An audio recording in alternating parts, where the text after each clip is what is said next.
time to unpack our little hero. Can you smell the adventure? It's action time!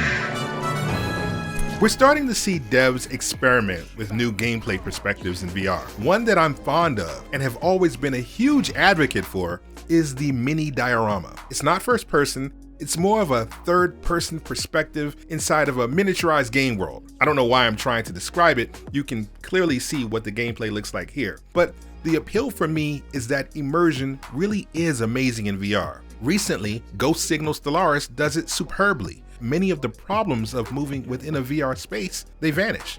In the case of Crumbling, you have direct control of a small toy action figure from some old comics inside of a neighborhood comic book store. Even at this early point, it's very polished. And while I love the look of the game, there are some problems. You're encased in small 3D battle zones, which look great until you move your hand or head just a bit too far, and your vision is blocked by non-invisible walls. Unfortunately, just outside of these walls is the void where the player lives. You can adjust the distance of the board, but it doesn't matter. Move just a little too far out of the game's range and boom, your vision is blocked. You can never move your hand too far or relax your body too much. It's an odd design choice, when an easier fix would have been to just fill your entire view with the game world, so you're totally within the game space. Crumbling forces players to lean into the world or scale the world far too close. The feeling of physical tension on the player extends to when you control the toy as well. Your hand is actually the crumbling. You're not holding an avatar, your hand is the avatar. It's a great way to move within a fixed 3D space, but in Crumbling, you must constantly hold your arm up. Rest your arm and your character goes off screen. And if that happens, here comes that invisible border blocking your view. Get ready to juggle lots of repositioning and to always be aware of the play area. Now, I've gone pretty far into this impression and I haven't mentioned the combat, which is mostly great. Standalone VR doesn't have nearly enough hack and slash games. I'm dying for a Diablo that looks like this in VR space. And on the surface, Crumbling scratches that itch. Enemies pop in and you attack foes in fierce close range combat. It mostly works. I've only been playing the first run of the demo, and it's very solid. The game is polished and presents really well, but some of the design choices could use a little tweaking. The game's closest cousin is probably Ghost Signal Stellaris. They're both procedurally generated roguelikes, where you fight in a series of boxed-in combat arenas, making use of space to dispatch increasingly deadlier foes. Unlike Stellaris, the combat in Crumbling is all close range. Your character doesn't have distance attacks. Your only tools are slash attacks to chip away at baddies, a juke move to evade charging fiends, and a power blast that affects a slightly wider area of damage.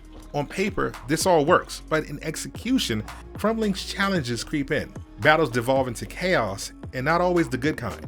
Just like the invisible wall problem I mentioned earlier, you, the player, don't really get a rest within a stage. You're constantly on the attack, but it's not empowering, because if you don't take out monsters quickly, you'll die. Bullet-like foes with uncanny magnetic attraction will charge you, along with lumbering tank creatures, or projectile-spewing mushrooms, or enemies with screen-spanning lasers. On paper, believe me, this sounds amazing. In execution though, there is no block or defensive button or parry button, which would have been wonderful and added a layer of cool strategy to the quick movement gameplay Crumbling is going for. There's a juke button, which allows you to do a short dash that, when timed correctly, lets you dodge those pesky charging toys. But timing is always tricky and always frustrating.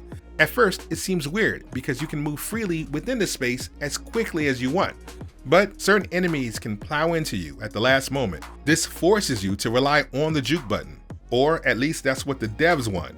The juke button isn't an infinite resource. You can't spam it. There's a brief cooldown time after every use. The game doesn't communicate this. You learn the hard way. So when you're committed to an attack animation, there's no way to cancel it. So with juke, more often than not, you'll use it too early or too late and take damage from some other enemy close by.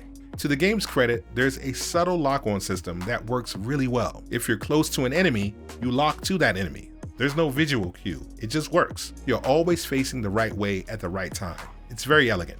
and the camera is great when you can stay within the borders. This gameplay video doesn't do it justice. I had to constantly reposition the field here because Meta's record feature only locks to a fixed point above your eye line, so gameplay videos are tricky. Furthering frustration is the area of damage attack, which is surprisingly ineffective. Not because the blast doesn't do much damage, it's still a roguelike game, so features like attack boost and health up can be upgraded after clearing each dungeon. No, the blast damage is weird because enemies can still charge while the attack is engaged. They'll take damage, sure. This mini bomb isn't a high damage quick stun attack like what you'd expect. It's just a higher risk move with a cooldown that leaves you very vulnerable if played poorly. There's so much that Crumbling could borrow from a game like Stellaris. Auto-pulling or magnetizing enemy drops, sucking them directly to the player, avoids the unnecessary and tedious chore of collection in a game where your arm is already fatigued. It seems like I have a lot of cons against the game, but I kind of want to love it. This could be great if the dev addresses some of these issues. Hack and slash games are firmly in my wheelhouse, and Crumbling could be an instant classic. Dev, if you're watching, check out the gameplay from the amazing Zone of the Enders 2. They solved a lot of these problems in a similarly confined 3D area with close range combat. I love the theme of Crumblings. I love the potential for a wide variety of really cool enemies. Crumbling has room to grow. Again, these are first impressions and not a review. I'm excited to play the final build of the game, but in the meantime, you guys download it, try it out. Let me know what you think in the comments. See you guys in the future. Show out.